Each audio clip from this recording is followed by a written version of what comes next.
I am Desmond Okrekudanzo, and the next 2 hours till 2 p.m. we're here to discuss issues of interest to you, our cherished viewers, as always, and we're glad that you have joined us here on the show. I am Desmond Okrekudanzo, and this program is live on Facebook at Metro TV Ghana, DSTV channel 277, and also on the Multi TV Digibox. But you can also listen to us on 94.1 FM. Well, this afternoon, coming up on the show, we'll be talking about Ghana's cybersecurity journey. There is a gentleman, an expert in this particular field. He's paid his dues to the country, and we'll have him join us on the table today to have this conversation.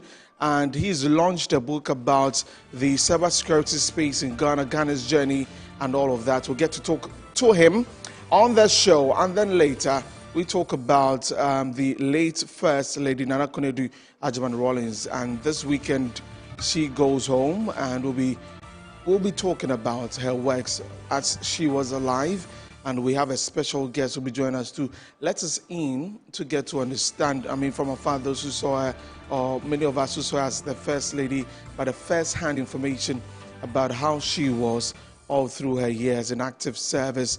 We will definitely get to find out about all of that here on the show today. So it's going to be a very good one. Make sure that you're moving away from your television set. For now, we're going to give you the news update, and Harriet Addy is standing by with the latest. Harriet, good afternoon. Good afternoon, Desmond. Yep. So what do you have for us this afternoon? Well, let's take a look at the headlines.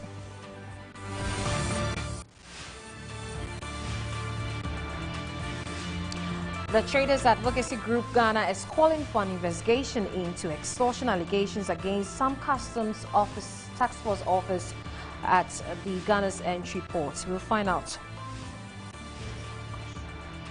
Vice President Professor Nana Agyeman-Rawlings has outlined government's plans to process more of Ghana's raw materials, including cocoa, before exporting Ghana's resources.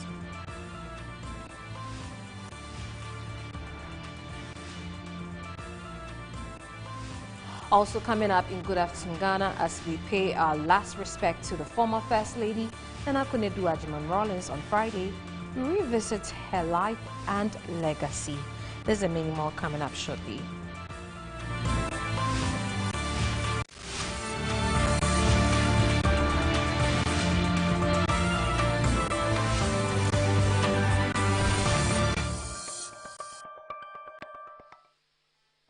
And to our first story, Vice President Professor Nana Agyeman-Rawlings has outlined government's plans to process more of Ghana's raw materials, including cocoa. This is as part of efforts to create jobs, grow wealth at home, and reduce the pressure to migrate. She also highlighted government initiative to ensure that every citizen has access to basic necessities while promoting skills development. The Vice President made the disclosure when she met the Ghanaian community in Angola. The meeting provided an opportunity to hear firsthand about the challenges and progress of Ghanaians living abroad. President of the Ghanaian Community Association in Luanda, Lord Patu, praised Ghanaians for their hard contributions. He also appealed for Ghana card registration services in Luanda for easier travel and visa arrangement. We should request that our government explores a government-to-government arrangement where possible with Angola to ease travel and visa processes, which is one of the very difficult key challenges we encounter here in Angola. Getting the various visas for our visit here, either for business, for tourism, for family, and all of that, can be very daunting and sometimes very, very frustrating. We believe that stronger economic ties and people-to-people cooperation between our two nations. Minister for Foreign Affairs and Regional Integration, Okudzeto Ablakwa, assured the community that the government fulfills its promises and responds promptly to diaspora needs. I want to assure the leadership of the Ghanaian community that I have listened attentively to all the matters that you have raised, and as soon as I return to the ministry, I'm going to take immediate action. And the ambassadors here will tell you, I don't waste time at all. We are a promise-fulfilling government. And anytime we come and engage you, interact with you, and you tell us what you desire, what you want us to do, we promptly deliver. Professor Opoku-Agyeman praised the community for their positive reputation over the years. She noted the need for Ghana to rethink how it manages its mineral and natural resources to better serve citizens and welcome ideas and partnerships from the diaspora. If it's all about exporting, then you are not going to get a lot of benefits of what you need. And the analogy I use is that, okay, so let's say you harvest your cocoa and you export it into another place. But between your harvesting the cocoa and exporting, there are some jobs you have created. But imagine if you were to process the cocoa and add value. So then what happens to your children? They are falling into the Mediterranean, trying to cross to get jobs you could have created at home. It's not an amusing story. So that is one of the areas we are looking for support in terms of investments, in terms of partnerships that work. On her part, Ghana's ambassador to Angola, Mavis Kusubo, pledged to leave no stone unturned in strengthening relations between Ghana and Angola. Well, away from that, the Traders Advocacy Group Ghana has called on President John Dramani Mahama to immediately order an investigation into some customs tax force officials in the Ashanti region extorting money from importers and destroying their commodities after they have undergone due process at the port. At a press conference, General Secretary of the group, Nana Poku, claimed they have evidence of the officers unduly extorting 40,000 cedis from an importer who had lawfully cleared his commodities from the Tema port. An officer in charge of the Ashanti Region Task Force, identified as Prince Daniel Mensah Odai, also referred to as Prince, is implicated in a serious incident. This officer allegedly extorted 40,000 Ghana cedis from an importer who had lawfully cleared 4 containers. The importer had already delivered 2 containers in Accra and was transporting remaining 2 to Kumasi. Officer Prince intercepted the containers en route to Kumasi, alleging undervaluation.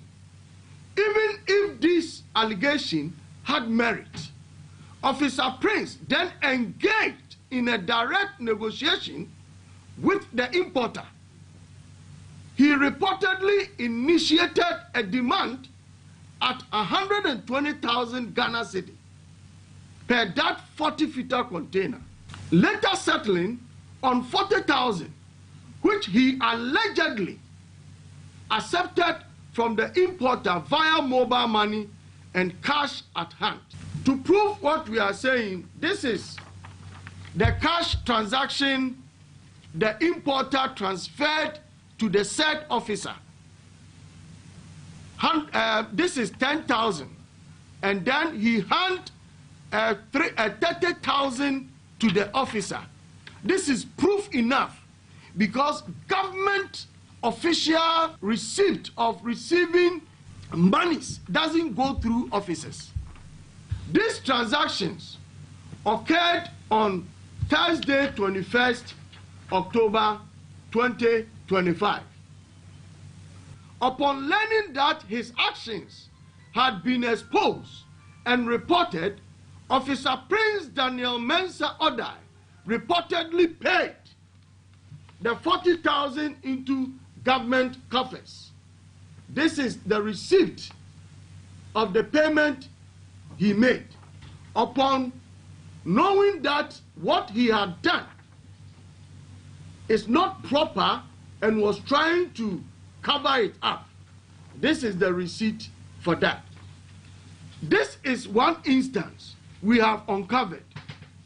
How many other importers have allegedly fallen victims to this officer? We believe the current NDC government recognizes this reality and is committed to addressing these problems to prevent a reoccurrence.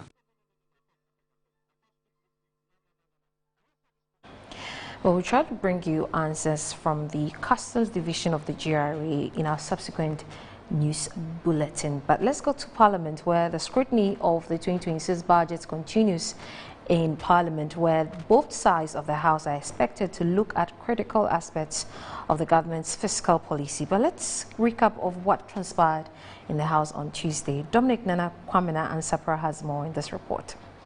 So the debate over the 2026 budget intensified on day 5 as both the majority and minority caucuses engaged in key sectors, including education and the retooling of the military. The controversy surrounding the budget has pushed legislators to chart a clearer path for the country's future, with members seeking firm solutions to issues raised in the document. Are better managers of Ghana's economy than the MPP in the past. Mr. Speaker, if they will take some time and go through the budget, they will begin to learn something. And hopefully someday in the future, they may get the opportunity again to put what they did right, wrong. Mr. Speaker, the economy is getting better. We are out of the mess. Inflation is in a better position today. Interest rates in a better position today. GDP in a better position today. Primary balance in a better position today. Ghana is back again, and the economy is getting better. And I urge my colleagues to spend some time to look through this budget and support the government in making sure that we put the right things in place for Ghana to grow, for jobs to be created. Not move from this aircraft straight to a meeting. So the president wanted an aircraft in which he can shower and then move from there straight to a meeting. This is what you said. Mr. Speaker, there are a lot of quotations, but I think that is the point that I want to make, Mr. Speaker. It turned out to be propaganda. And let me repeat, it's for that same reason that you are looking for 2 aircrafts, one long haul and one short haul. It's for that same reason that I stated here. And Mr. Speaker, I've not run away from those reasons. I still state that Ghana as a leading country cannot continue doing what we are doing, because tomorrow we'll regret it. And I said it here. I said that our aircraft, whether it is military, it is the jet fighters, it is presidential, or it is the helicopters, they have problems and will regret one day. The Finance Minister allocated 100 million Ghana cedis for the completion of 10 of the Agenda 111 projects. Mr. Speaker, we all know that one unit will cost in excess of 170 million Ghana cedis. Yet the Finance Minister has allocated only 100 million Ghana cedi and telling Ghanaians that they are going to use that amount to complete 10 units of the Agenda 111. 2026 budget debate is set to conclude tomorrow, with leaders given an hour each to present and comment. Ghana is our only hope, and this budget must benefit Ghanaians and shape their future.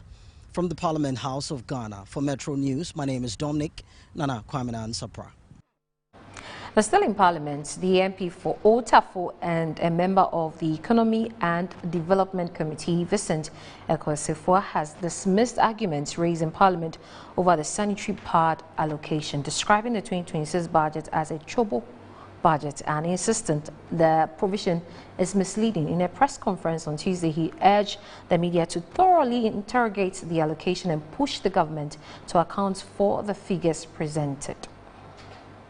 In the 2026 budget, when they came to this floor to now account to the people of Ghana how many parts has been distributed, in the 2026 budget, they have distributed 6.6 million parts. They have repeated the same figure in Appendix 4A of the budget statement. A simple calculation will tell you that 292 million Ghana cedis divided by 6.6 million packs of pad is 44 Ghana cedis, almost 45 Ghana cedis. the big question is, they came to this floor early this year when they were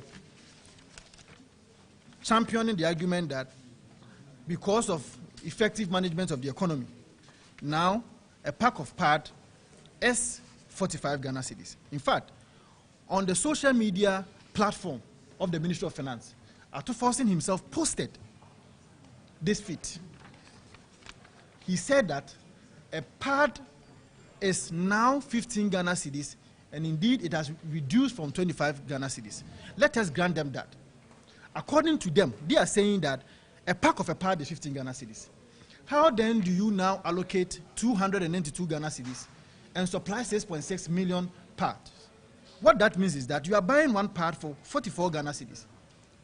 This is what I raised on the floor of Parliament. To buttress the point, this is a friendly media station of the NDC, Wezo TV, where it is rightly quoted that they bought, or if you like, the price of Yas sanitary pad, which was 25 Ghana cedis in January, is now going for 15 Ghana cedis.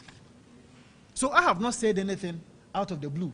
It is their own document, it is their own budget statement in 2025 and 2026, which is suggesting to the people of Ghana that one pad is 44 Ghana cedis. Today, if you go to Malata, I know there are ladies here. I do not think that if you are buying a pad, as sought by the Minister of Education when he said that it is a pack, I do not think that when you are buying a pad, they just take a single one and give it to you. No. When we say a pack of a pad is 15 Ghana cedis, it is a pack and not a single one. And so the argument is that the media will have to join us to be able to interrogate this matter. It cannot be a government that is overspending. It cannot be a government that is wasteful, because they rode on the back of this campaign in 2024 that the MPP government was corrupt. Today, what are we seeing? We are seeing worse as far as this evidence is concerned. And I use the word Chobo government, which they were resisting. What is worse than this? How can I best describe this kind of profligacy, this kind of overspending in their own budget? How best can I describe it, apart from saying it is a Chobo government?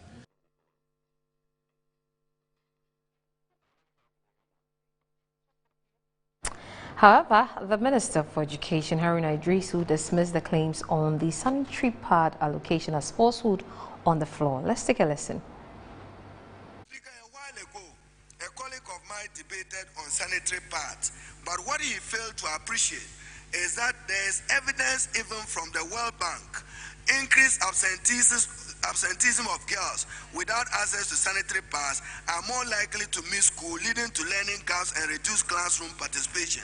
You can refer to SOMA 2015. Lower academic performance of those girls, World Bank 2021, and then reduced confidence. Mr. Speaker, on this floor, I heard many of them argue that why is the president allocating 290 million for sanitary pads and 100 million for jobs? If those young girls don't get educated, they would not even be qualified for those jobs we are talking about. So, Mr. Speaker, this intervention is to assure them of consistency, to remain in the classroom. A while ago, Mr. Speaker, a colleague of mine arguing on sanitary pads chose to do chop-bar arithmetics.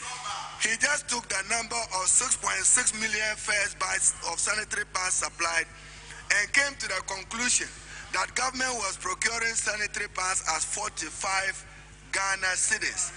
Mr. Speaker, that is palpable falsehood. The total number of sanitary pads being procured by government is 12,208 at 292 million. Not for him to just take 6.6 million and divide it by 292 million and come to the conclusion that one of it is costing 45.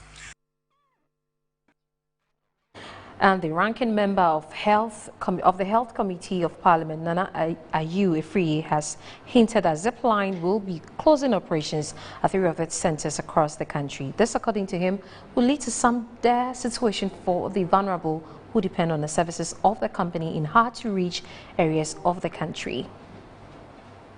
The principles of the budget. You didn't talk about blood, the lifeline of the human and the lifeline of this country. Mr. Speaker, today, I say, and I tender in this document, that Zipline is decommissioning. Is decommissioning 4 of its centers. 3 of its centers. Center 4, Center 5, and then Center 6. What does this mean? There has been non-engagement. There has been non-engagement and also inability for government to provide funds for Zipline. Mr. Speaker, the allocation this year was 20 million, knowing very well that you owe Zipline as of now 175 million. Mr. Speaker, what this means is that, as this letter says, they are shutting down this trace.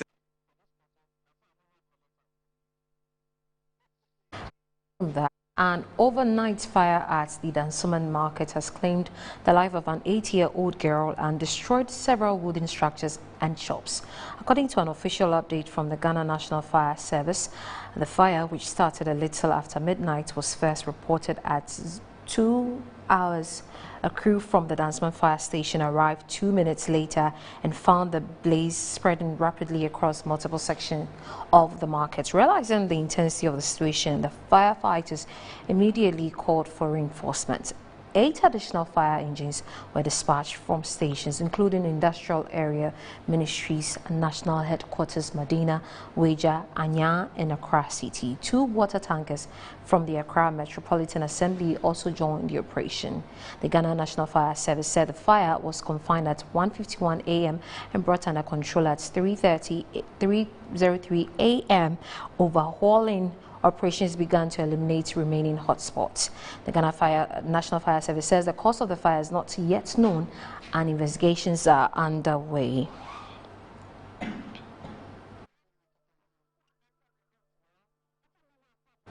And to other news, Ghana has officially launched this year 16 days of activism against gender-based violence with a strong call to confront the growing threat of online harassment and digital abuse.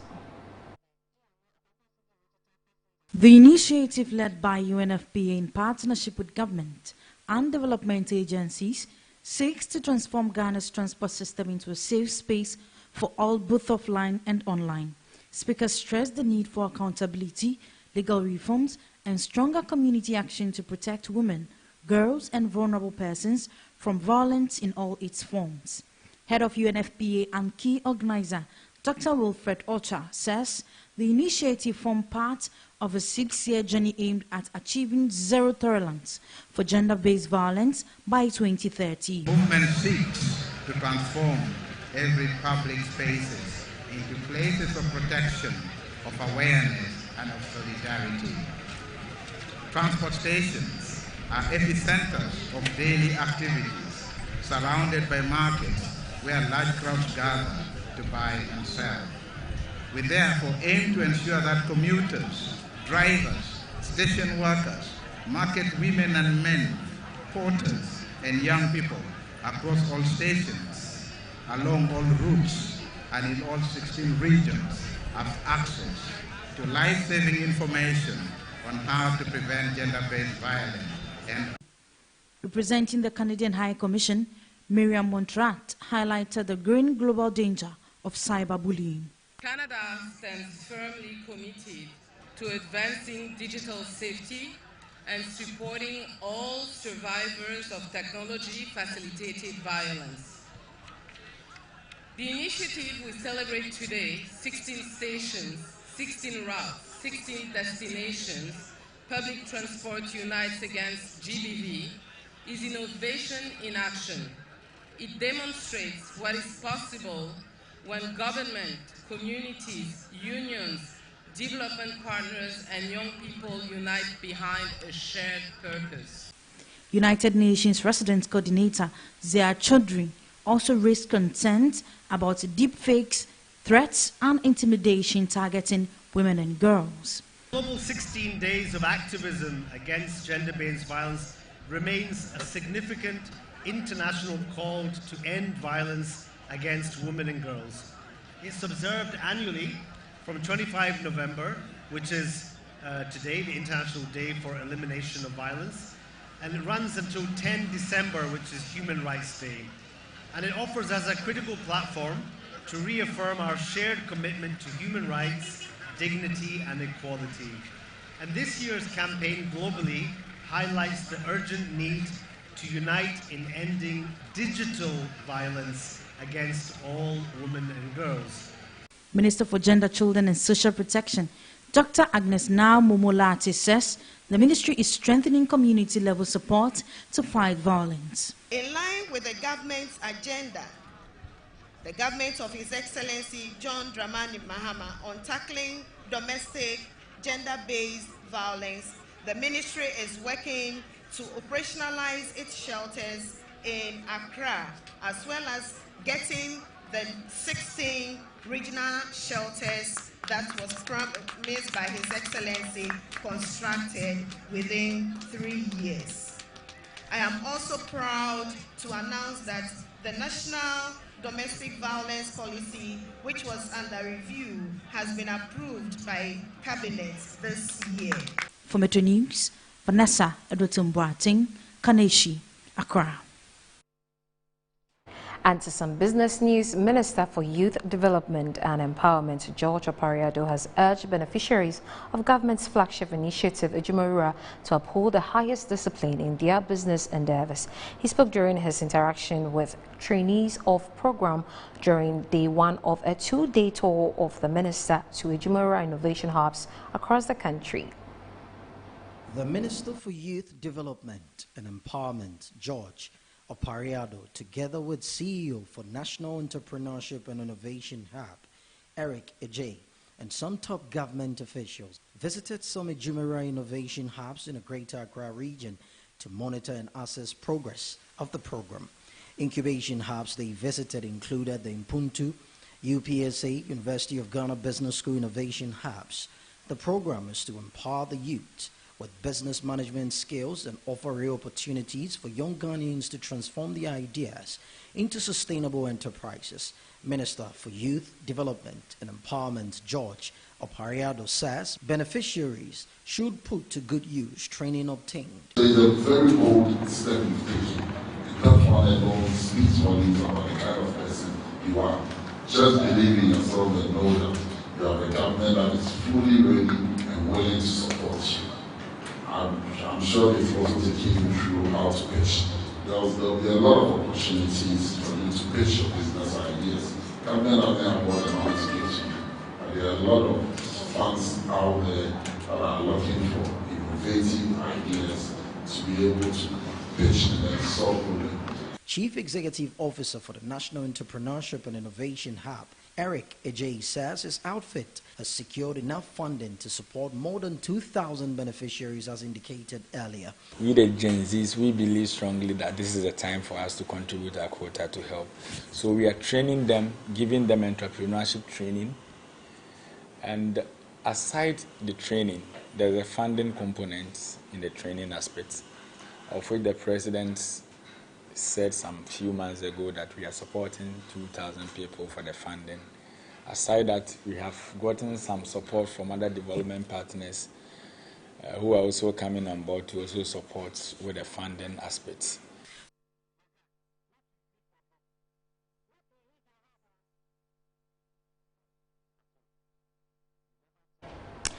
And in health, a senior research fellow at the Noguchi Memorial Institute of Medical Research, Professor Beverly Ejiri, has said that Ghana is witnessing a dangerous rise in antimicrobial resistance, also known as the AMR, which was the highlight of this year's annual research meeting 2025, which took place at the Noguchi Memorial Institute of Medical Research Conference Hall.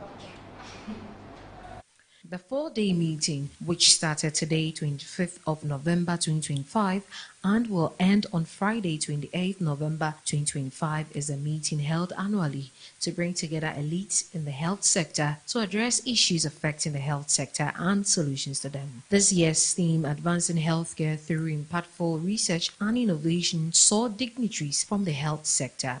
Ambassador of Japan to Ghana, His Excellency Hiroshi Yoshimoto, who reaffirmed Japan's commitment to supporting scientific advancement in the country and commended Noguchi for its leadership in disease surveillance and public health research. Today, the Noguchi Memorial Institute stands as one of the most respected biomedical research institutions in the African continent and in the world. Your leadership during global health emergencies have become a source of pride not only for Ghana, but also for Japan. Japan is proud to have contributed to this journey through technical cooperation, capacity building, infrastructure development, and exchange programs between Japanese and Ghanaian scientists. The Minister for Health, Kwabena Mintah Kando, on his part, also emphasized the indispensable role of research in international development and health security. He acknowledged Noguchi's immense contributions during the COVID-19 pandemic and its ongoing surveillance of infectious diseases such as Lassa fever. As we commemorate the legacy of Noguchi, his dedication and sacrifice remain a guiding light. We also celebrate the remarkable evolution of the institute that bears his name, which has matured into a center of excellence for medical research, public health innovation, and global scientific collaboration. The Institute's work has consistently informed policy, strengthened disease surveillance, and expanded our capacity to protect communities of known and emerging threats. Shaped by the Ministry of Health, the Ghana Health Service, academia, and global institutions has positioned it as Well, that's it for the news update on Good Afternoon Ghana. My name is Harriet Addy. Over to you, Desmond. All right, Harriet, thank you very much for bringing us the news updates. We appreciate that as always. So, you're still watching Good Afternoon Ghana here on Metro Television. We're going to take a break. When we come back, we delve into our first conversation for the afternoon. So, I was mentioning to you that we're going to take a look at Ghana's cybersecurity journey. There's an aspect, a man who has built his life all through that particular space and is here to share with us as he has actually put all of those experiences in a book which was launched just yesterday. We'll get to talk to Dr. Albert Entry Boesiako, the former Director General for the Ghana Cybersecurity Authority. Will join us after the break, and then later we talk about the legacy of the former First Lady Nana Konadu Agyeman-Rawlings. So stay with us. My name is Desmond Okreko, and we'll be back shortly after this break.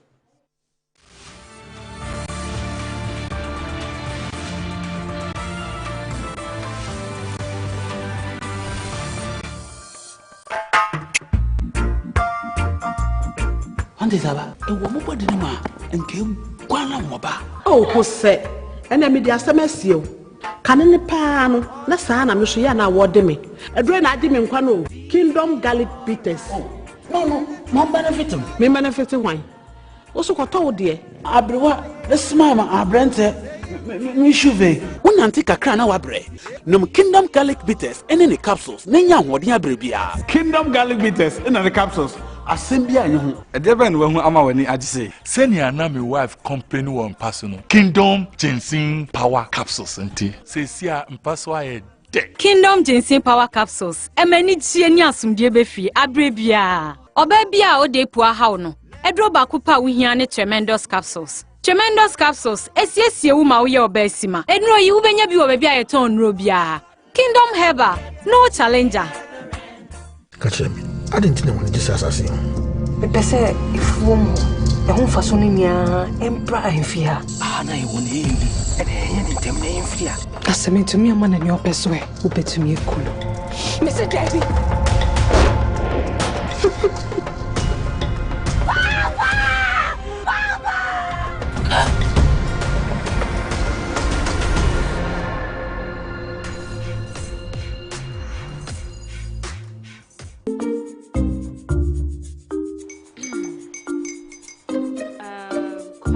Uncle are almost here.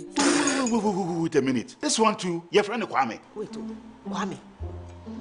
As in the same Kwame again? Yes, Mommy. I'm the second coming. Into all this tension, just to reintroduce that broke boy from Kaswa.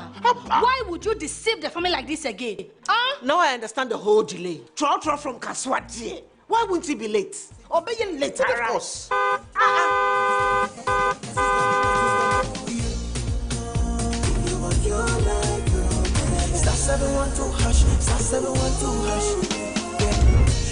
be the luckiest. Kofi from Georgia be luckiest. From Natebia, cause she be luckiest. Me and you go be lucky, luckiest. No matter why you're luckiest. Everybody go be the luckiest.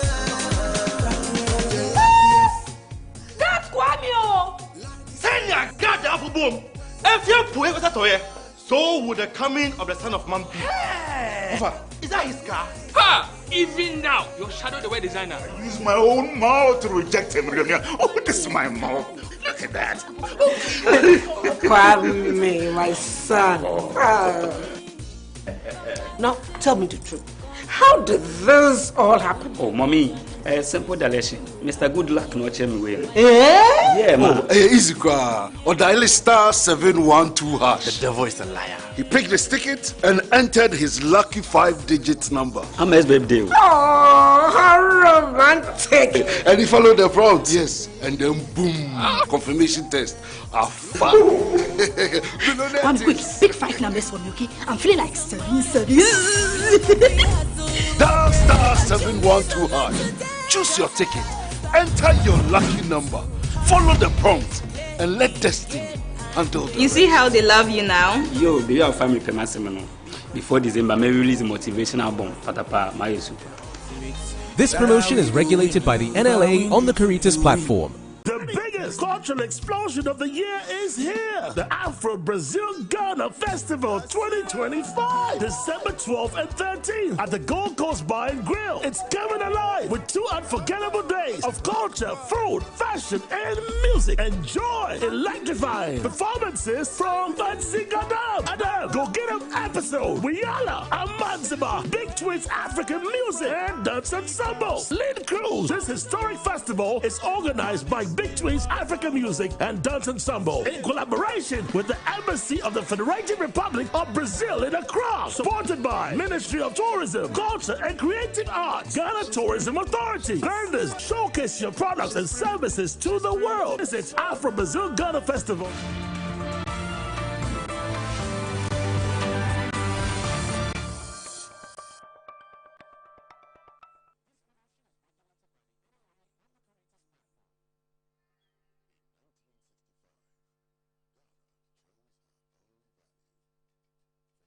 Welcome back from the break. You're still watching Good Afternoon Ghana here on Metro TV.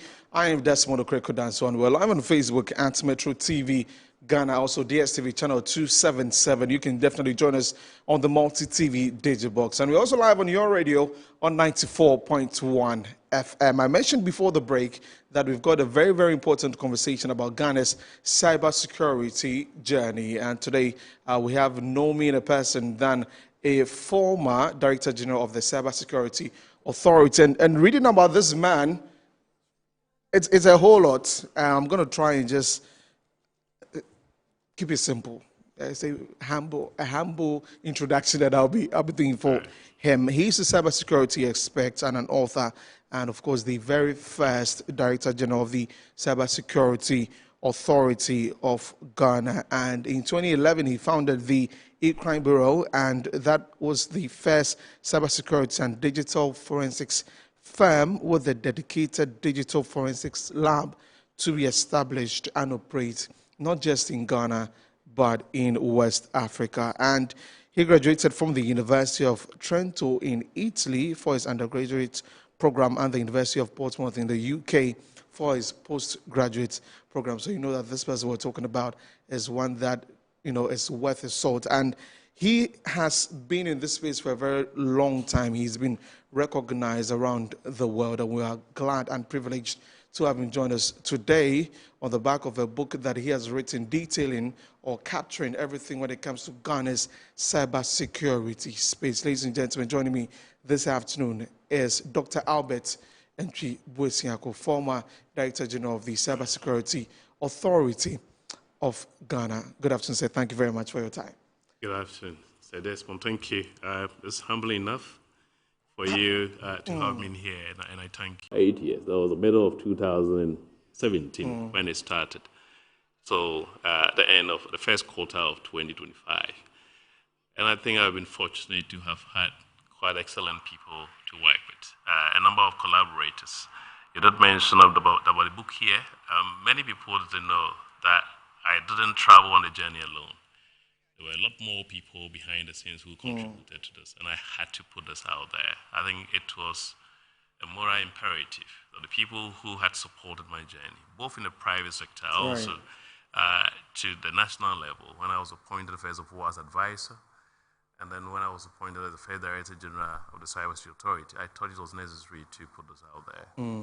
And I began from that point because I wanted us to appreciate your work as a private person in that particular space, and then just opposing that to occupying a space where you're serving the nation.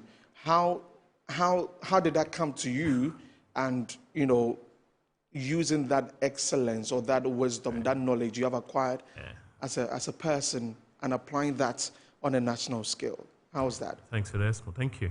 Yes, my encounter with cybersecurity certainly started in Europe. I had training there. I had professional exposure. But in 2011, I had to come home. Reason, very opportunistic. I want to be very candid. Because, and you did mention at the time when we came in, competency, capacity in the area of digital forensics, that was my specialty, wasn't there on the continent widely. We had South Africans doing quite a bit in the area, but my own work within the region, the sub-Saharan African region, because I had some good working relationship also in Nigeria, within the law enforcement and security sector, there were gaps. So I had to leave my job, quite a high-paying job, because the skill set at the time was now picking up, of course, and it was highly paid. Skills were not there. Even as I speak, there are still issues about availability of skill set and affordability also as well. So it was an opportune time to set up. And I think we made some credible impact here. The focus primarily in my earlier activities was with state institutions. I did some good work with law enforcement, the CID, to build capacity for them through the e-crime project, which I established. And I want to commend people like Mamiya Tiwa and COP Prosper Ablo, who were at the time the main coordinators within the CID. Inspector General Al-Hassan was also quite supportive. And we were able to train quite a number of detectives and crime officers at the time. We did also make some good breakthrough with respect to prosecution of cybercrime cases where digital evidence were utilized. And I made some excellent acquaintances. Justice Fiasewa, for example, currently someone serving on appeal court was somebody I met through my work in the court, giving expert testimony, right? People like Dr. Youngson of the CID at the time, who is also credited for establishing the cybercrime unit at the time. We had quite good interaction in that area. Academic environment, I did some work with the Kofi Annan Peacekeeping Training Center as a lecturer. I did support KNUST to set up the forensic science program at the time, working closely with former IGP David Apietu. I did some work with the Ghana Telecommunication University at the time to set up a lab to support their program in Coventry University. Within the corporate environment, I think we also did some good work through e-crime, the financial sector, because the fraud definitely it's one of the big issues there. So jumping into the public sector space, I came to the country, I returned to the motherland, if I should say this, not thinking I was going to serve in the public sector. In fact, it wasn't one of my priorities. It wasn't your plans at all. Now, I think one day when you have opportunity to speak to Madam Meslo, she'll tell you. But I've documented in the Republic. I needed to put things in perspective. People didn't know the history, man. I was lecturing at the Kofi Annan Peacekeeping Training Center, and I must say I had good support. General Kotia, Emmanuel Kotia was one of my earlier vision supporters. I worked with former CDS Ubedakwa, quite the commandant of the center who supported my engagement. Professor Kwesienin was also one of the key people I engaged with, Professor Kwidien. So at the center, I made acquaintances. Madam Eslouzu was the person I met at the time. At the time, she was in opposition. Her party, the MPP, was in opposition. Okay. So she was a student, and apparently she graduated among the as the best student in the graduating class. Really? So I think that was 2015. But then her party won power. That's the NPP won power. Then she called me, Albert, come and help me to establish the nation's cybersecurity. That was the story. At the time, I had a good working relationship with Honorable Mani Buama. He integrated my board. I set up a private board for e-crime, and I had a good working relationship with him. So I spoke to Omani. I said, look, Honorable, I've been working with you as a private consultant, but here comes a call from your sister that I should come and serve as advisor to build the nation's system. Honorable Mani Buama, as honest and candid as he was, Albert, why not? A service to the nation. There's the word of the man. I've documented here in the book. I had to take up that. I took it not as a political appointment, but as a national service. And I want to be very categorical. And I think that was the basis. That was my entry into the public sector. So I think this decision also drove how I handled the role. And again, I had a team at the CSA. And I think my drive, my focus was to execute the mandate that had been given to me. It wasn't a job. I had a private consultant. And I said, if you are a starter in an industry, look, you get your business. Yes. It's a question of proving yourself, as a matter of fact. And at the time, we didn't have many. There were a few people doing some work in the area. I can mention about C.K. Bruce, an industry person I respect so well, because he has also done a bit, even mobilizing the industry, like ISACA, which is one of the formidable professional associations within the country. So there were a few people. Yeah. So then it makes me want to ask that at that point, for the ordinary Ghanaian and for the people that you met, did you think that it was going to be a difficult task getting into that role? Because it may seem that most of us, even today, had to do some reading on cybersecurity to understand, what exactly it is about. Do you think that, this is going to be difficult because a lot of people do not understand what cybersecurity is, and how did you take that as the leader? So that's when you're right. Frankly, if I can admit, please do. There were certain aspects of the job I didn't like. In fact, when I was appointed as advisor, I thought I was going to stay totally technical. Okay. Because my background was a technical person. I'm a digital forensic specialist. Right. But you enter into a public sector space and you have to start learning how to write memos. I bet you the administrative aspect of the job eventually even outweighed the technical aspect of that. So it was a shock. The transition was a shock. I wasn't expecting that. I thought that, look, you are a technical person, advise on this. But I had to end up setting up an institution. First of all, the Secretariat, that started activities. It turned into a National Cybersecurity Center. And eventually, with the passage of the Cybersecurity Act, Act 1038, I had to lead the establishment of the nation's cybersecurity authority. It's been a journey, a transition, which I did not anticipate coming to the country. And even on the day I took up the job. But I think it's also been learning. I must say, I have not regretted learning the other side. The other side, of of it. I mean, as you mentioned, the administrative side, where as you talk about the memos, I don't think I scored so high there, possibly. But I will leave that to my appointing authorities. But it was good to have, for example, the former president, launching the book yesterday and giving me something candid words. If you have somebody, appointing authority, who say you are among the finest appointment he had made, I think I feel good. For me, I think it was a good conclusion, a good chapter closure of a public sector service to the Republic. Right. The conversation about where we are now as a country, where you came to meet it in terms of our cybersecurity space, what you did at the authority, for the ordinary person watching and may not exactly understand the technicalities in there. Where are we now?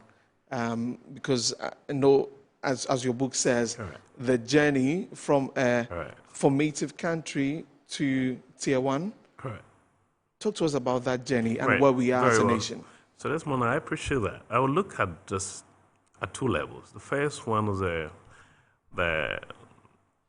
data.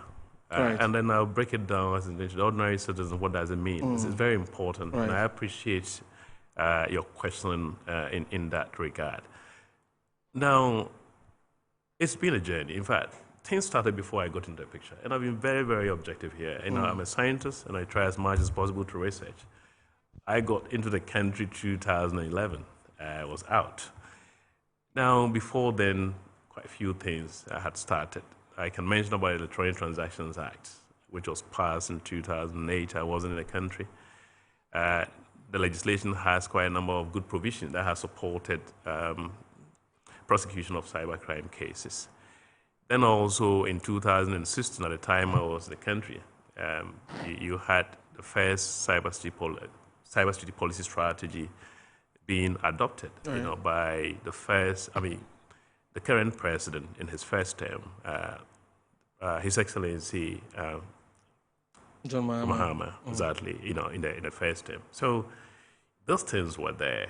And we had few people who had contributed to the process. One of them is Mr. Kumia, a gentleman who was in the space supporting Honorable Mani Buama. At the time, I was in the private sector, who was supporting the initiatives within the government sector. So I had put this in perspective that so when I say it's been a journey, it's not a journey of just one man. It's not a journey of just one government. But the institutionalization, the formalization of a cybersecurity architecture as a nation started when I got in. It was given quite prominence. And I want to use the ITU Global Cybersecurity Index. At the time, it has measured Ghana at 32.6% across 5 areas: legal measures, technical measures, organizational measures, cooperation, and capacity building. So these are the parameters you know, that ITU assesses several nations. Yeah. So the measure in percentage terms was 32.6%. That was the time. I used this because that was the time I was appointed. July 2017 was when I received my letter to serve as the nation's cybersecurity advisor. So I had to measure, you know, the progress. At the time I was leaving the office, Ghana's cybersecurity was measured at 99.27% out of 100. 99.27%. And that places our country as a role model country, a tier 1 nation. Yeah.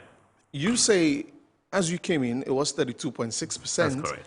And as you left, it was 99.27%. Right, so this is ITU data. I think this is quite widely available, this information. It's no news. So then, I mean, this is overly impressive. I mean, if we're going to be the... I want to go down. Look, public sector has taught to me it's not this data, but what is the impact? Okay. You know, so I want to cite 1 or 2 examples. So when you take legislation, we've been able to set up a cybersecurity authority, which is leading our nation's protection of digital space. You needed that as a forward-thinking country. You know, digitalizing across all sectors, not just in government, private sector. Citizens are actively on social media. You ought to act. And that is having an agency to lead that process. So that is the legislative work, which was undertaken. But let me go down in terms of some offenses. At the time, we had a lot of those sextortion cases. You know, I think some of the bad actors are making money. You know, they have their own things with the girls. Some of them also make calls. I remember one of the sites.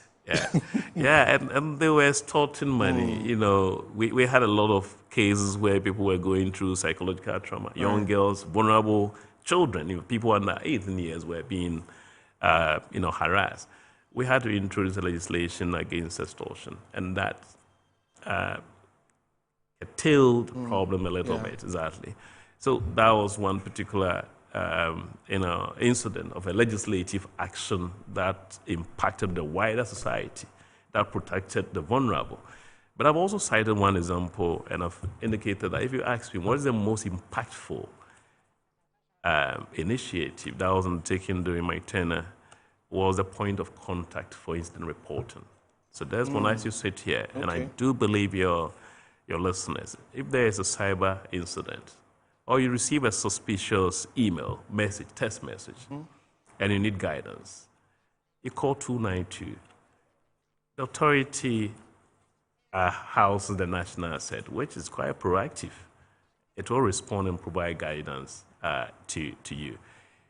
For me, initially, we thought the system was going to address cyber incident really when they happen. When they happen. But it turned out that we had a lot of people, as citizens, were calling rather to seek guidance. So for me, that was novel.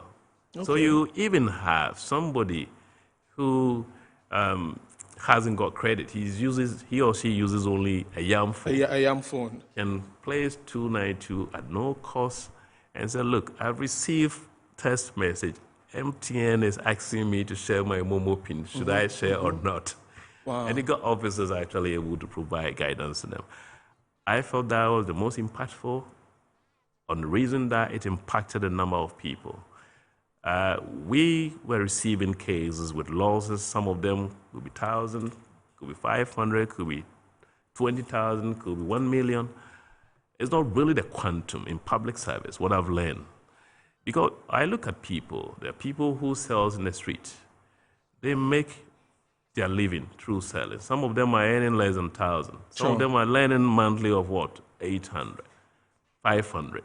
These citizens of ours are also being targeted by the fraudsters. So if you have a mechanism like this, that when they have access, it will also be able to protect them. I think that is quite impactful. And I think that is why I look back and think that this was really good. And I want to thank also my policy owner. Remember, in government, without Madam Eslows who give me opportunity to act, I absolutely, there's not, you can't, no matter how brilliant you are, no matter how good you are with ideas, you need a policy owner, you need someone to give you the direction to follow. And I wanted to also put that in perspective so that, the praises and the recognition is not just one person. Yeah. That will not be fair. To everybody, but also there are a number of institutions that also contributed to the process. Right. Well, if you just join us, we're having a very important conversation with Dr. Albert Entry-Boasiako, the former Director General of the Cybersecurity Authority of Ghana, and we'll be delving into the book launch and some of the things that, as he talks, he mentions that he's documented that in the books, and we'll get into that. So you can join us on Facebook for this very important conversation. But what was that you thought you could have done well? I'm sure, like you talk about the praises, all of that. But and again, you talked about these transactions from fraudsters and all of that, and it's become a thing that many people think, why are we not able to solve it? There are lots of it still happening. Why is that so? Thank you. It's very important for us to appreciate one thing technically. Even if you take the wealthy nations, the US, Israel, Singapore, and others, in terms of investigation and prosecution of cybercrime cases, if you look at the number of cyber incidents that are reported, none of the countries are able to deal with investigation and successful prosecutions more than possibly 10, 15, 20%. That would be magical. Now, in the cyber realm, because of the complexity of some of the scheme that attackers use, preventive measures are the most important to consider. Because if you take statistics, if 1,000 incidents are received, the probability of successfully tracing, investigating, prosecuting the cases, you're likely to look at, even if 5% your officers do, then that is a great job, right? Because the attackers are not just sitting here with you. They are not using machines here. Yes. They are in Pakistan, in Russia, in other places. How do you find them? Right? They are only getting access into your network. So let's be fair. Not all the attackers stay in Ghana. And it makes it quite difficult. It makes it difficult. For example, ransomware attacks. Every smart attacker will not stay in Ghana to launch a ransom attack. Absolutely. The same way, they will be in Ghana and possibly launch attack somewhere and successful. And money is moving to cryptocurrency, crypto wallets and others. So crime is a rational activity. They are not fools, sorry to use the word. They're smart. The rational activity means that they know that if they go this route, they will be what? Caught. Right. So they will use mechanisms that will help them to evade detection and identification and arrest. Therefore, you're not likely. If, for example, now you expect CSA or any of the investigative bodies to successfully investigate, track, every case and prosecute them That's impossible. I think the state will try to give you assurance, but that's impossibility. Yeah. So as a nation, at least 75% of the issues should be dealt with through awareness creation. That is a responsibility on you this month. That's a responsibility on our citizens that we educate them. So where you ask me where we could have done better, I wish there was funding, is to really educate the masses. The citizens need awareness, not only in English language, but every part of the country. Right. You know, in the Chi-speaking area, in the Ga-speaking area, in the Ewe-speaking area, the Northern Hausa-speaking area.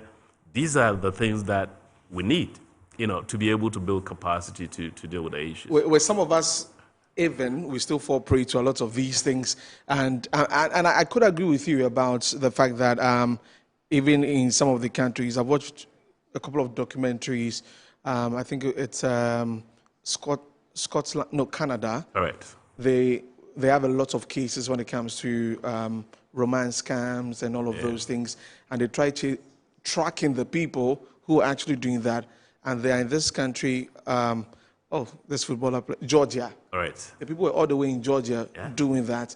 And still, I mean, they questioned the foreign affairs minister, and he didn't give, he couldn't give any, anything concrete as how they could. So I could understand that bit. Technically, it can be challenging. Yeah. And I think we just have to be, you know, frank with people so that we can take the preventive measures. Right. If we're able to create awareness so that the various scams that we receive in our emails or our text message on our WhatsApp, we can just, you know, do away with them.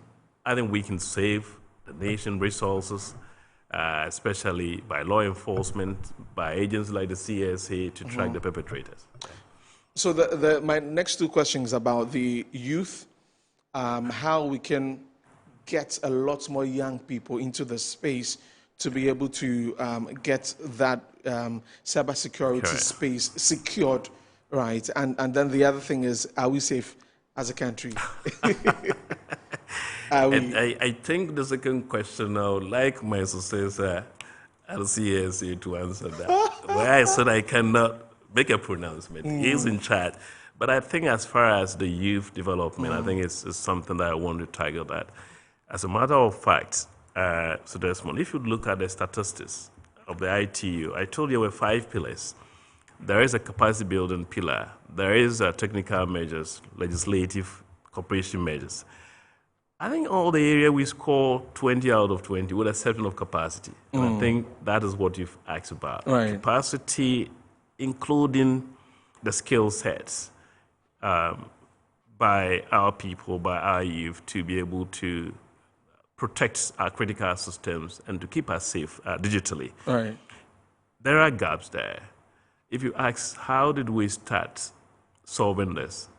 Is we introduced, at the time I was at the CSA, what we call the cybersecurity accreditation scheme.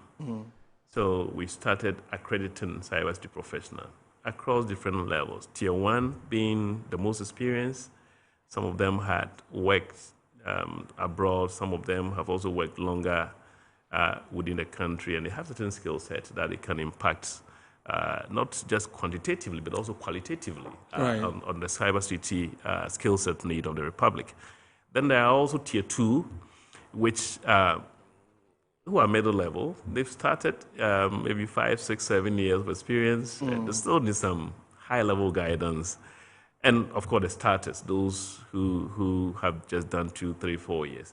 The idea was to build the numbers and even activate a process where Tier 1 accreditation holders can actually mentor the lower tier people and encourage more people to get into the space.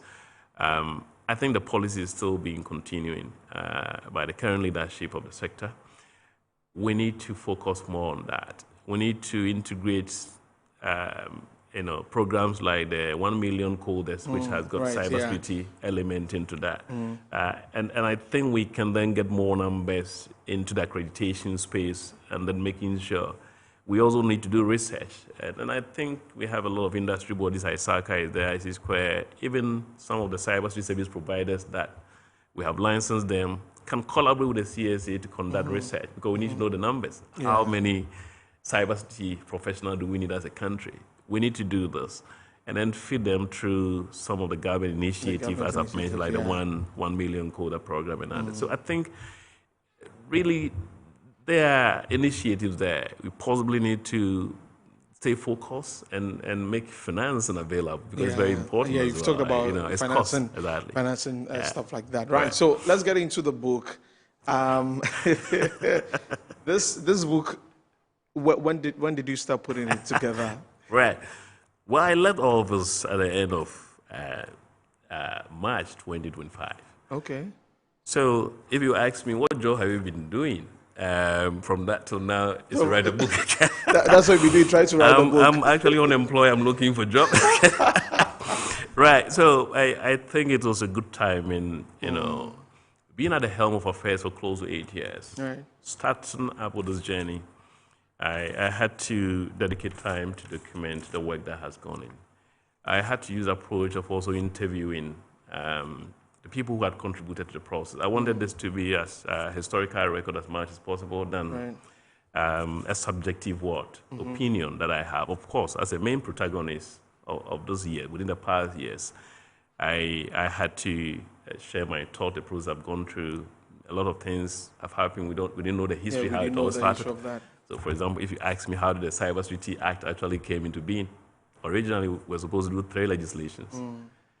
People played the role, parliamentarians, and both sides, I must say both sides, both the NDs and the PP side agreed and said, look, let's do 1 legislation. Some of this information are not available to people who are even in the sector now. I thought it was necessary to also even learn the value of consensus building. It was a smooth sailing, I must say, but a lot of work was done behind the scenes. There were industry people who were involved in that process. So it's quite of a detailed work, structured into 5 parts. The first, the origins, which also traces the sort of work. I did a good research to establish the work that was done before I got into the space. Then the formative phase was when I actually started the process. Institutionalization phase, the transition phase. It was very important for me to also share my experience in the transition. I think that is... I think you like talking about the transition. Absolutely. It was my first experience, how government changed. And interestingly, how, the dynamics and its effects, both internal and external. So I thought it was necessary to document this as a scholar myself. It was necessary to document those experiences. It was my first time, being around and being actually within the transition environment. And I thought it was necessary for future leaders to know, because a lot of people all come from the private sector, all come from international, they live abroad, and they get themselves into, the public sector space, and you are there, and there's a change in government. What are the process that goes through? It's quite exciting and quite experiential as well, and I had to document that, for posterity, but also as a learning for future leaders of the Republic. Right. So this is definitely a book that I'll be getting a copy. I've got to read and and I have to understand, that particular space, because it's a very, very delicate and very important space that we need to get the knowledge across, and we need persons like himself who have been at the helm of affairs and to show us the way. As who know road, you show us the way, and all that. So the launch happened yesterday, and I'm sure at the end of the day, as you mentioned, from March you've been working on this, and it eventually happened, and you must have been really excited that finally this is out. I am preparing to take a long vacation as well after producing this, but I must say, so that's one to use your medium to thank the people I started the journey with. Okay. Incredible people. I've mentioned them, I've praised them, I've cited their work. So it's a reflective of what each person has contributed to this process. For me, I think that's the most valuable aspect of this documentation. But I thank the people who work closely to bring our nation into this recognition. And I think that is the most fulfilling aspect of my submission here. Right. But you got my copy right here after this. Definitely. How do I get my people to get... You are a special person. I'm handing my copy to you. I'm taking and I'm this autographing, right? Right, you know that. Doc, any final thing you want to touch on, and maybe an advice that you give for my people, the youth on social media, who think that we cannot want this conversation about what you write will follow you or will catch you, and then about those things. I'm saying, it cannot happen. We'll use VPN, we'll use this and that, all of those things. I think they ought to be very careful. Yeah. I mean, a warning to malicious actors and people who want to undermine people's liberties in the digital space. I think the nation is building capacity. It's been gradual. I have no doubt the current leadership will be building, or is building upon what has already been achieved. Yeah, so you need to be careful to say, VPNs cannot be track. It can be. I want to be very candid with you. Maybe the resources at the time is required to do that tracking, but investigations are also evolving, using technology to do that. And I don't think people should sit somewhere and think that if I use VPN, I will not be detected. I think we need to use the social media, the internet space responsibly. It is, a collective good for all of us. And I do believe that is what a nation should be. I also do believe the state should also support the CSA. It has fantastic people doing a good job there. Financing is key, otherwise they'll be moving to a private sector. And I think the state has responsibility to ensure that resources are appropriately dedicated to the team who are leading the nation's work in this particular area. Thank you. Thank you very much, Doc, for joining us this afternoon. It's been exciting talking to you and learning from you. Right, so that's it with the conversation with Dr. Albert Antwi-Boasiaku, former Director General for the Cybersecurity Authority of Ghana, with this new book that he has documented all his experiences, his knowledge in there. And as he talks about the transition, all of that, they are in there. That's quite interesting, man. They are in there also. So I was going to ask how we can get this book. Any other person wants to get it? Yeah, I think there's a contact information here that you can reach out to. I'll do that later when I come back on after the break. Right. So we're going to take a break. When we come back, we're talking about the legacy of the former First Lady of the country, Nana Konadu Agyeman-Rawlings. And this weekend is when the burial will be taking place and the funeral activities will be taking place. But we've got a special person who will be joining us to give us, first-hand information about working with this great woman. And Doc, I don't know if you've got a few things in a minute to say about the late former First Lady. Yeah. As a matter of fact, I went there to pay my last respect. Right. For two reasons. I have a good relationship with the senator. Right. She supported my work. I did mention the success we've achieved as a nation. I had a lot of support also from the other side, not just MPP. And the senator was one person who really supported not the passage of the bill, but also making sure CSA is resourced. She was quite genuine in her support. And I felt it was necessary for us to also, commensurate with her. But a woman herself, I have a daughter. And anybody who has a daughter or who has a sister, a mom, will appreciate what Nana Konadu did. Yeah. She opened doors for women empowerment. I think that's what I remember her for. But I also like her consistency in her African attire. She was, when I look at such people, I see such inconsistency. Yeah. People with principles. Mm-hmm.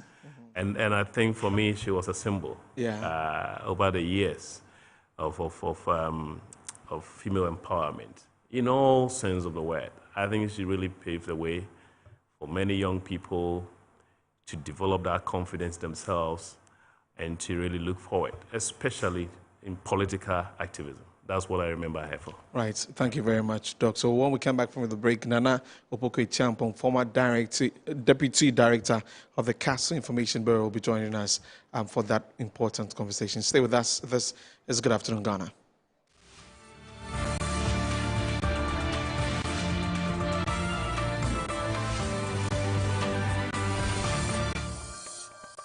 Branch manager. Of course, I accept only quality and affordable printed souvenirs for my promotional campaigns. I'm the head of academic affairs of a very important institution in Ghana. Of course, we only deal with quality, reliable printing companies for our institution's printing materials. I'm talking about appointed time printing. Appointed Time Printings. We take pride in our extensive print scope that transform your ideas into captivating visual masterpieces. We delve into the core objectives and vision of each print project. Precision printing is at the heart of our printing process as we meet your tight deadlines. Our rigorous inspection, color verification, and overall printing excellence are assured. 20 years of printing excellence. It's always a pleasure working with you to create a vibrant, dazzling printing experience that gives you a masterpiece. Appointed Time Printing, your world of quality and affordable printing.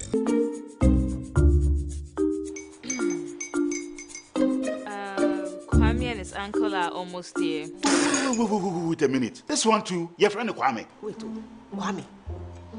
As in the same Kwame again? Yes, Mommy. I'm the second coming. Into all this tension just to reintroduce that broke boy from Kaswa. Why would you deceive the family like this again? Now I understand the whole delay. Troll from Kaswa, dear. Why wouldn't he be late? Obey him later. Of course.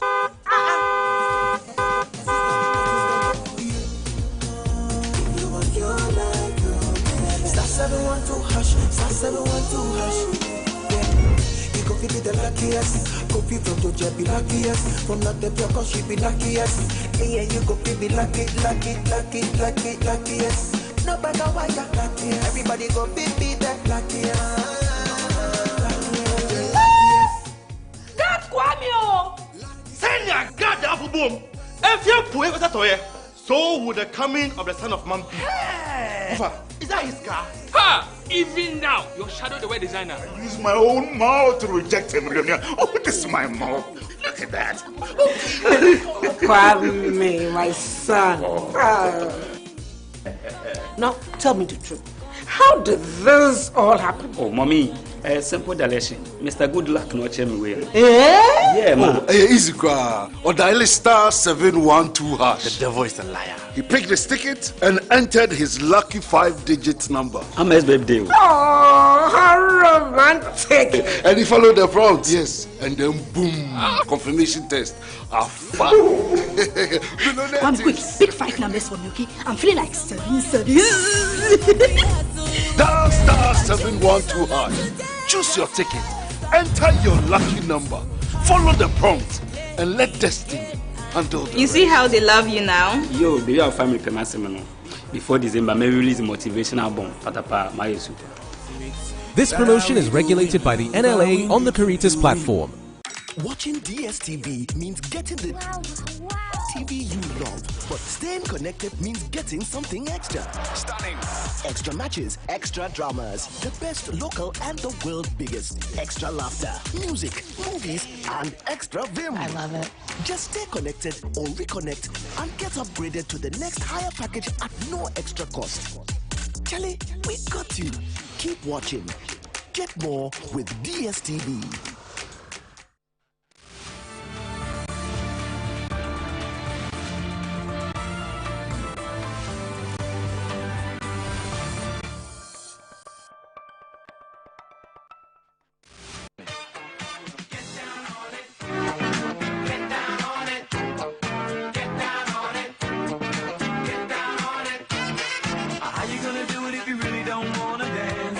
Standing on the wall, get your back up off the wall.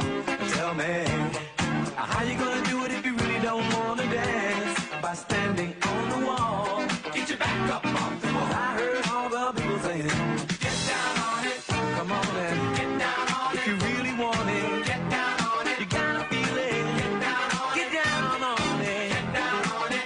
Come on and get down on it, baby, baby. Get down on it. Get on it.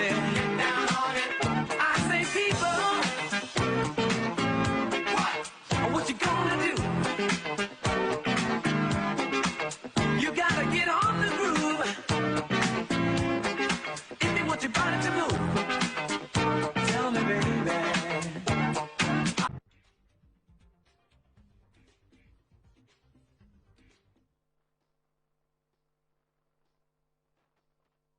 And we definitely had to play that video when the news of her passing came out the very first time. We shared this video on our social media handles. It went viral, and it just shows the energy around this woman that we have all appreciated all of these years. And I'm talking about the former First Lady of this country, Nana Konadu Agyeman-Rawlings, and the remains of our dear former First Lady will be laid to rest this weekend. And ahead of that, we've been having conversations about her legacy, about what she's done for this country, what she's done for women empowerment in this country, the kind of statements that she's made while she was alive. And so we're going to get a lot more closer, and this time we have Nana Opoku Acheampong, who is former Deputy Director of the Castle Information Bureau, and he will be talking to us about the legacy of this great woman. Let's get into it. Nana, welcome to Good Afternoon, Ghana. Thank you. Condolences to you, having worked in that position close to the family. It must hit different compared to many of us who may have seen her from afar. How did you take the news? Well, the day before she had died, we held a meeting at her office. We were thinking about the 5th anniversary of the husband's death. And we were making all kinds of arrangements. Only the morning to be. So it was devastating. I mean, nothing had prepared us for it. And so some of us are still processing that. Unless we see her put in the grave, then we know that it is done. It is done. Do you remember your first encounter, the very first time you met her? Yes, my first encounter with her was somewhere in 1984. 1984? Yes. I had been appointed Deputy Director of the Castle Information Bureau. My colleague, the director, was a lady called Valerie Saki. And we had received a number of, the Castle Information Bureau dealt with media. So that's what I was going to come to you. So in present times, that would be government spokesperson. Something like that. Okay. Precisely. That's what we did. And so we were dealing with the questions, the answers. So we agreed that we would do it on a Saturday, because that is the question and answers with them before they went and met the person. And so it was about 12:30 at the old Osu Castle. And then she came in. She was in blue jeans, slim, white top, her face done a bit, lipstick, wine color. My colors are not very good, but wine, and which matched her shoes. And she walked in and she said, oh, by the way, I've brought you people some real food, not the kind of food you eat here with, tons of oil and all kinds of things swimming in the oil. What was the real food? The real food? Yeah. Vegetables. In those, vegetables. We didn't eat vegetables. And she said, that was for us. She said, but my husband likes that food. But if you follow him and you eat that food, it's not good for you. Anyway, so after the present list, we sat down to looking at the questions. And the first thing, as she read through the questions which she was going to answer, she said, hey, let us get something straight from the beginning. I'm not going to be a first lady who is going to sit, and hold flowers and drink champagne and tea with, That's what she said. Tea with idle ladies. I am going to get down there in the field. I'm going to be by my husband Where the women are, in the field, I will be there. In the offices, I will be there. In the markets, I will be there. Wow. To deal with all the things that women are confronted with, and she began to enumerate them. And she said this with such passion, such passion. Okay, so this picture, yes, this picture is when the Clintons came to Ghana. Oh, hold on. No, this was when they went. This was when they went. Okay, so because I could see the yes, yeah, I could see the yes. So she really wanted to be a first lady who was active. Yeah. Who was involved in what was happening in the country. Not some appendage, but in her own right. You know, and she, although she had a very small frame, she had such energy inside it that once she determined she was going to do something, she will. And telling people her peace of mind, it didn't bother her at all. He just went straight towards it. Yeah, of course. She would say it with, she was well brought up, you know, in the account protocols as to how you talk to people and stuff. So she would do that.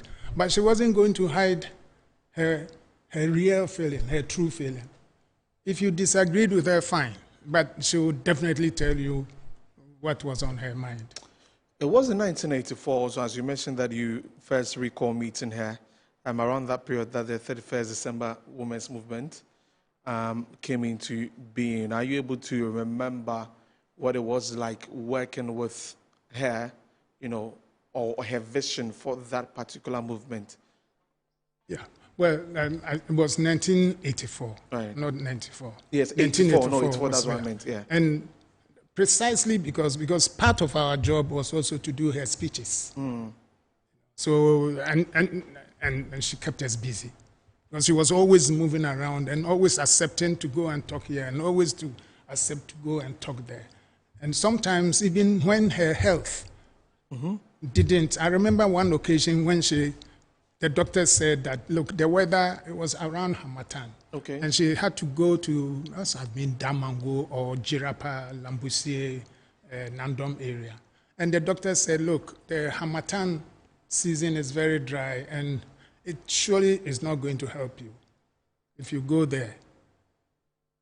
She said, but I promised the women I will come. You know, and some women, some peasant women working on their granite farm somewhere. And she said she was going to come there. She had promised them. She had promised them over some primary health care thing. You see, one of the things that she ran a number of core things that got her all wrong. One of them was, why must people get sick? Why are we paying attention on hospitals and clinics?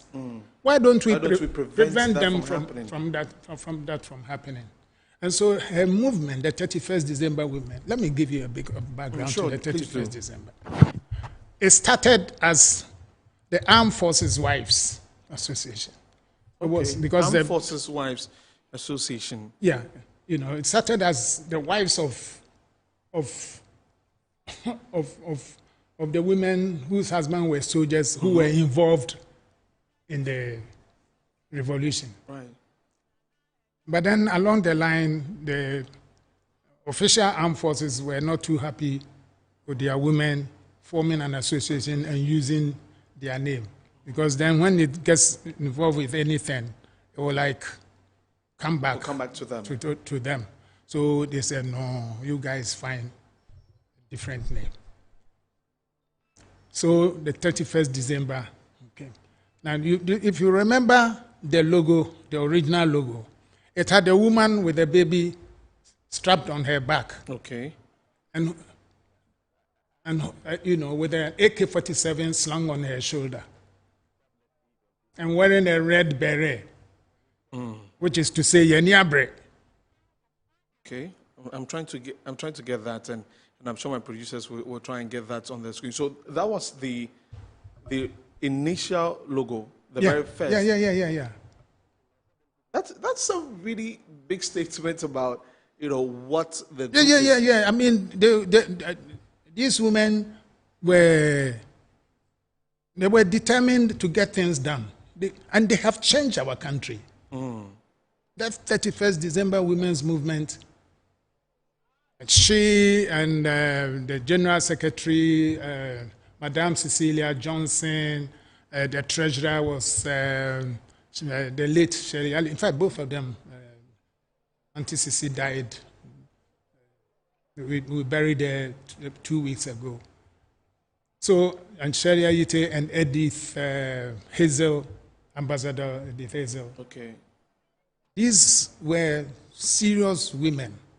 And so they were determined to look at every aspect of our society and to eliminate everything that stood in the way of the girl child.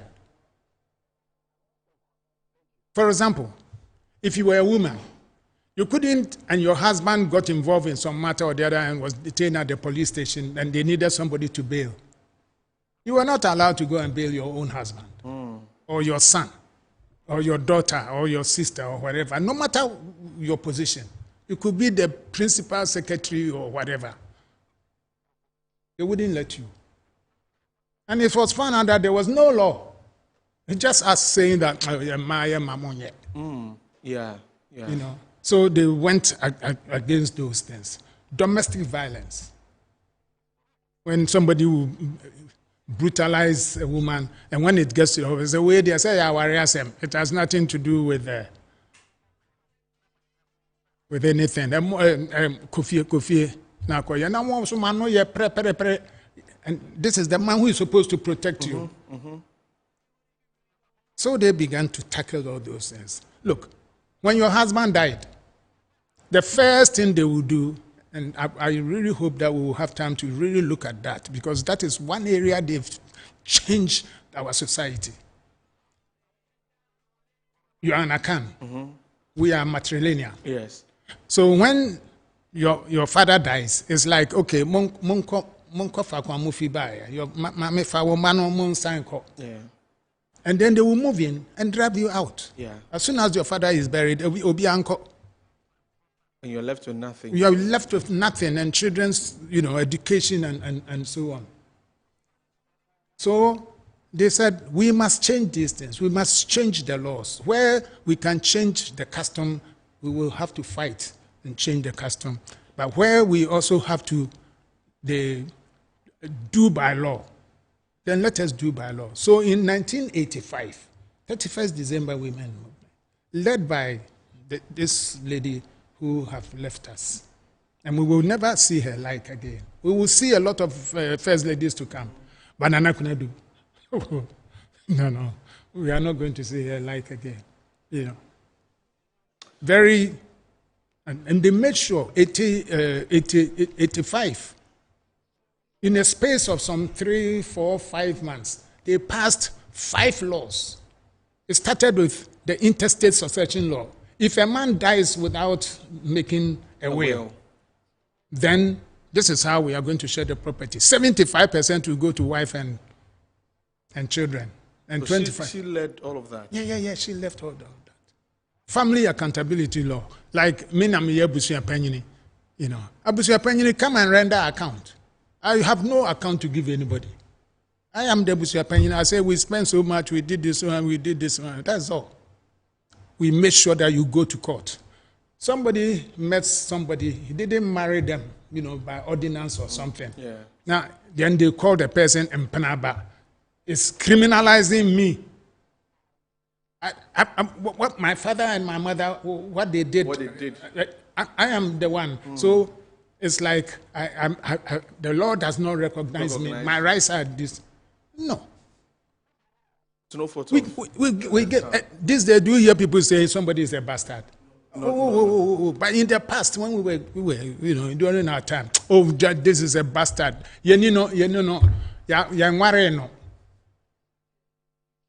And we make sure that a child who is born, and that child is entitled to a name. You have to name that child. They changed the country, these women. When you look back on it, of course, don't misunderstand me. some of the work had been done before. Yes. By people like Madame Susanna Hassan, who was Nkrumah's Minister for Social Welfare. Susanna Hassan, her daughter, very well known, Thelma or Selma Al-Hassan. There was Annie Jaggi, who was the first judge, a woman judge. And then, there are many. There are lots. I will get into trouble. For now, I am taking history lessons. Yeah. I'm taking history lessons for you. So anyway, so these were the women at Mrs. Anna Enin. Ambassador Anna Enin, she's still alive. Very strong, in her 80s, but still very strong. And then, so these were the women, Dr. Mary Grant. These were the women, and of course my own colleague, the director. Okay. Valerie Saki. Valerie was white. Okay. And they met the husband at the London School of Economics, married him, and they came back to Ghana. He eventually became a minister in Buzia's government, and so on. So these were women. Then there was a Colonel Deborah, very strong woman, the first of the EPAs. And the 31st, they identified women who were strong, who were bold to do the work we needed. Because to stand there and face men down is not easy. Yeah. I can imagine that particular era. You must have something under your eye. as they say. Yes, as they say it is. They won't take no for an answer. Where they were, of course, like the chiefs. They needed to get the chief to change something. Why do you marry off a child? What's in you are? Then you take some money and 12, 13-year-old, you marrying somebody 12, 13-year-old. What is wrong with you? So we made the law that unless the girl is over 16, even if she comes to beg you, yes, I beg you, you do it, you will put you in jail. You'll be in trouble. So all of these things that this woman did as First Lady, and I mean, they're incredible. And as you have mentioned, a lot of them we see them now, and what it has it's become normal. Yeah. It become normal that when somebody dies, the person stays in, if you are from the Akan area, if the person dies, you are living in your house. You can't move somebody from the maternal home belongs to the father and the mother. That belongs to the one who is left. Another thing of the former First Lady is her family, and the picture of a very beautiful family, herself, Papa J, and then the children, and how beautiful they look. In those times, how was Papa J like? Around her, and just share with us some of the things you've seen about their life. Okay. Yeah. For example, the kids' homework. Okay. He has to see the kids' homework, and sometimes they come and they creeping around the table while he's checking it, and he has to sign. And then he comes there and he says, "Hey, Jai, Minya, this kind of mathematics, they have changed it. It's different from the ones we learned, at school, He was serious for him. And then as they were growing up also, he also made sure that they were not isolated. Okay. So they formed a club, a Taekwondo club, and he made sure that I think it was on a Friday, they will come, all the children will come. Okay. To come and join the castle Taekwondo club with the Usu, some of the harsh boys. Yeah, the guys who were Very recently we saw Zaneto display a couple of them during the Homo Walk. She did. And that was she was Yeah. That was beautiful to see. Yeah. But even as she left as the first lady, she was also seen everywhere. Doc, as we spoke to him earlier, was talking about her outfits. Yes. And how intentional it was. Yes. Depicting Africa or Ghana. Yeah. And depicting a strong woman. Yeah. In that sense. What was that about? Well, am I allowed to speak some Chi? Oh yes, you can go on. Oh yeah, Santiniba. Asante Himani, I did not know. So there was a certain protocol to how you dress. Right. You dress as an African woman. Not, I don't want to offend anybody, but not too much makeups. You know, they don't. They want some makeups, but you know, very light. Light. And the kaba must be in a certain way, you know, and the length must be in a certain way, and so it was part and parcel of her. The way she dressed, and she always took the opportunity to dress. I don't ever remember her seeing her in a dress. In a dress, okay. Yes. What do they call it? Frock. Dress. Yes, you know, dress. The dress. No. Actual like a gown. Like a gown type of. No, I don't. Maybe she did, but I doubt. She was always in this kaba, slit. Oh, kaba there, all kinds of styles. Yeah. You know, and her hair gear. The headgear. Yes. Very, very important there. What do you think that... no, I think there's also a very important legacy she left behind.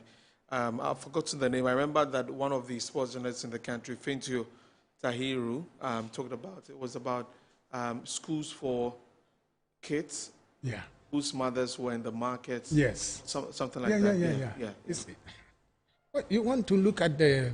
Well, first of all, the idea is that let us have, when a mother goes to work, right, whether in the ministries or in the market or on the farm, the children must be somewhere safe and studying or being taken care of. So that's the daycare program. So that's the daycare program. And there was a 31st, there was one at the ministries where ladies bringing their children. And you see, this came from experiences of they themselves as women. Okay.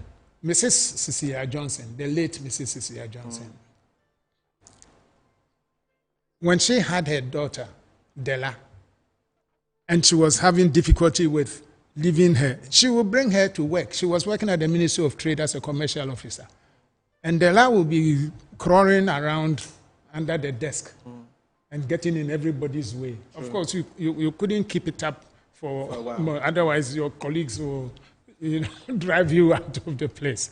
So they set up one. I think the most, one of the most famous is the one at the Medina. Is it no? The where do we call that place? What's that? Nima. Nima. The Nima market. Okay. There is a very good daycare there where they brought their children. Those children today, they are high flyers. True. You know, because they had very good teaching. They fed them well. So the mother could go there and be comfortable. The ministries we had, there were some in other places. So there was a daycare. Relieve the emotional thing that is surrounding the child away from them. Let somebody take care of that child and release the woman, and the woman will be able to fly. Right. Otherwise, she's there in the middle of the day, you know, she will becomes jittery. Thinking about are they feeding my child or are they... So that was one of their programs. it was not only that we were inoculating them against the 5 killer diseases, but we were also putting them in schools. And then there was the girl child, which was another thing, which was the nest in the ladder, along the way. Because we all start, then along the way they start falling out. Then they did the research and found out that they fall out because of this, they fall out because of that. Even the latest introduction of the sanitary pads, it's part of something they were fighting for at that time. And it's still being fought for at this time. Yeah, well, finally, something over the last 12 months, something has been done. Wow. But this was things that they started. But of course, it wasn't that people didn't agree. We couldn't have money to do everything the women wanted at the same time. Well, we have a few minutes to go. This is a conversation that could go on and on and on. And you see the former First Lady, just quite young, energetic, moving around. Yes. And she was a true leader, and so Nana Opoku-Acheampong has been giving us some of his experiences with her. We've got a few minutes to go though, but definitely you say that she's been one that has been really appreciated by this country.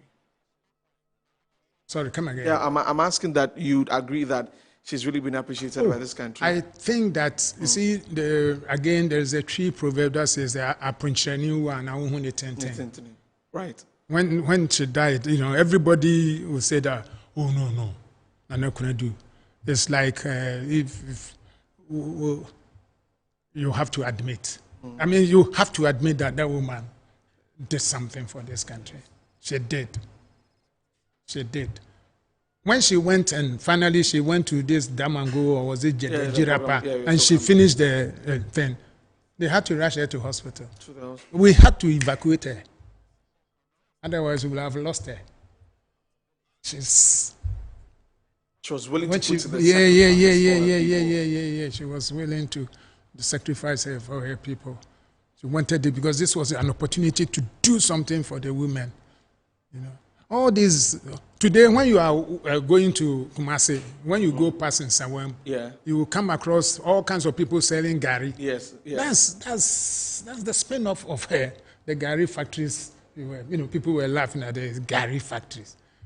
Yeah, the women, the gari and the palm oil. How it would make the palm oil into soap. They taught them, at first there was 1 key long soap. Yes. Yeah. So they started also making, oil, women, and getting money. Then the shea butter. Picking shea butter, I have to get this one in because it was across the country. Right. Shea butter was a woman's job. Men don't touch shea butter. It's beneath a man to touch shea butter. So they did. Yes. So. Okay. So those were, or those are some women working. Is that are they working on shea butter? I should. Yes. Think so. Yes. This palm. This palm. Yes. Okay. So but it is from this palm that you get that. And then the shea also, they did it, and similarly they started even exporting. Right. Yeah. As we wrap up on this, on her demise, and I'm sure the communication amongst yourself and other colleagues of yours from back in the day, have you guys been coping? What have you been saying to yourselves? I was having a discussion with Nana Atudazi, who was PNDC secretary. He was in charge of the secretariat. He was a special assistant, and he was a chief of staff. And then Brigadier General Kusi. And the conclusion we came to is that right now, we can't tell all her works. We'll have to wait a little for Ghanaians to soak this one in before we tell them the story, the real story. But I think right now we are not ready.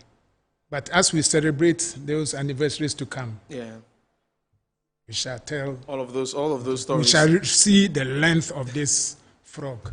Yeah, I get to the length of this frog. So Yes. this weekend, we're all preparing ourselves to go to the Independence Square Yes, and yes. be part of Yeah. this, say, a celebration of life. Yes, it is. Yeah, of It is. this great woman. If she were here, as you mentioned, you were even with her the day before she passed, and nothing showed that she was even ill. But if you had to say something to her from the bottom of your heart, what would that be? Obapenyin, you paid all your dues. Now, nipa beya na waye no.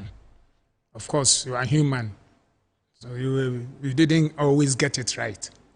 But no one can doubt that your intentions was always for the good of our country and the good of the women and children of our country, who are our future. Anna, thank you very much for coming. Thank you very much for taking me on a history class lesson. Yes, and an understanding into deeper,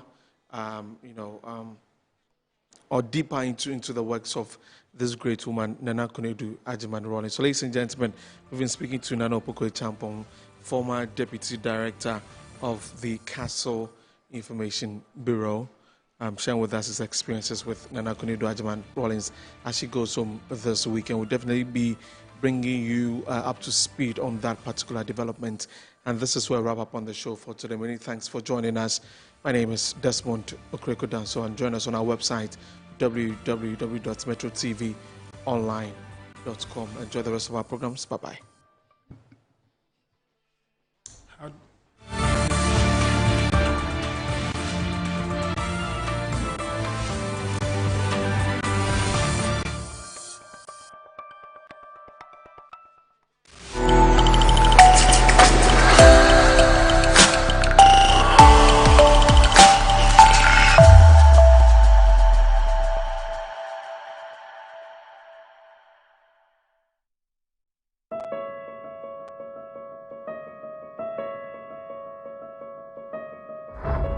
What at all does he see in her that he's not seeing in me? Look at me! Eugene and Anekia made a choice. You won't believe what Pam and Naneke have done to me. Abstain. Why abstain? I have been seeing through your shenanigans all night. I thought I told you that I didn't want to see that girl in this house again. I'm sorry, Cinnamon.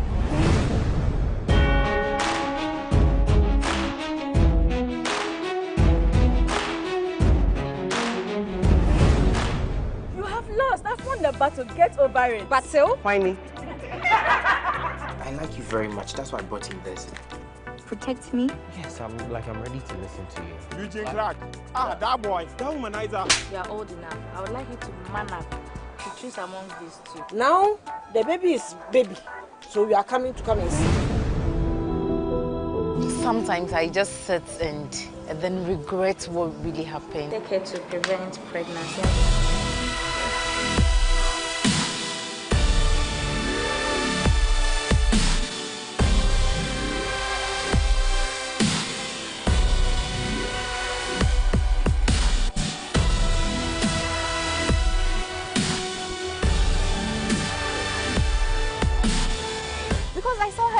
Just stop it. They have to pay for what they've done to me. Be ready for the storm coming up for you. The revenge is not necessary.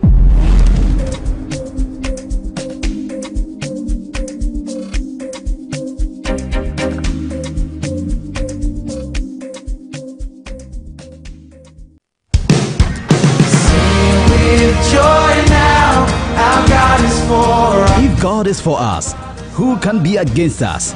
Come join us, count our blessings, for the Lord has been good. It's the Josport Zoom Lion Annual Thanksgiving Service 2025, brought to you in collaboration with PRWC Trasaco, E-Church of the Church of Pentecost, and the Central Mosque. It's a moment of reflection and gratitude to God, with our fathers of the faith, such as Apostle Dr. Dela Kwampa, Bishop Emeritus Jemsa, Reverend Eastwood Anaba, and the host, Elder Dr. Joseph Sianwe Japan. This is coming off on the 8th to 12th December 2025 across all designated centers nationwide, starting at 6 a.m. each morning. You can participate via our online platforms at Zoom Lion Limited and Jospon Group on Facebook and YouTube. Media partners: Metro TV, Pence Media Center, Original TV and Original FM. Don't be left out.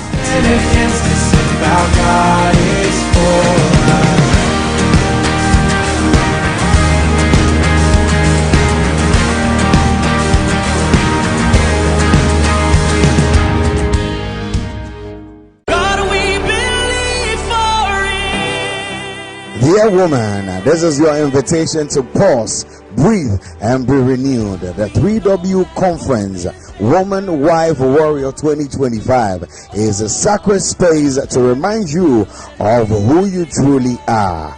Proverbs 31:21 says, she is clothed with strength and dignity. This November, step into 2 days designed to clothe you again with purpose, wisdom, and power. Join Anointed Reverend Dr. Christy Doutete, Apostle Dr. Felicia Echampong, Pastor Dr. Selina Beidu, Apostle Lillian Kuma, Mrs. Genevieve Bufayeboa Ohinini Adazoa Osumpa FM, the Tego Sister, and the PSA Esther for 2 destiny